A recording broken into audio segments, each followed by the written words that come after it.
വിഘ്നങ്ങൾ മാറ്റുന്ന സർവേശ്വരനായ ഗണപതിക്ക് ഏറ്റവും ഇഷ്ടമായ വഴിപാടാണ് കറുകമാല.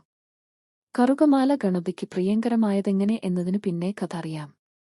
ദേവന്മാരെ ശല്യം ചെയ്തിരുന്ന അനിലാസുരൻ എന്ന അസുരനാണ് അതിനു പിന്നിൽ. അതിനെക്കുറിച്ച് പ്രചരിക്കുന്ന ഐതിഹ്യമിങ്ങനെ. ദുഷ്ടനായ അനലാസുരന്റെ ശല്യത്താൽ വലഞ്ഞ ദേവകൾ ഗണപതിയെ ശരണം പ്രാപിച്ചു. ഭൂതഗണങ്ങളോടൊപ്പം അനലാസുരനുമായി ഗണപതി യുദ്ധം തുടങ്ങി. എന്നാൽ അനലാസുരൻ തന്റെ അഗ്നിജ്വാലകൾ കൊണ്ട് ഭൂതഗണങ്ങളെ ദഹിപ്പിക്കുന്നത് കണ്ട് കുപിതനായ ഭഗവാന് അനലാസുരനെ മുഴുവനായും വിഴുങ്ങി. എന്നാൽ അസുരന്റെ ചൂട് മൂലം ഗണപതിയുടെ വയറും ശരീരവും ചുട്ടുപൊള്ളുവാൻ തുടങ്ങി. വെള്ളം ഒഴിച്ചും മറ്റും ചൂടാറ്റുവാന് ദേവകൾ നടത്തിയ ശ്രമങ്ങൾ എല്ലാം വിഫലമായി.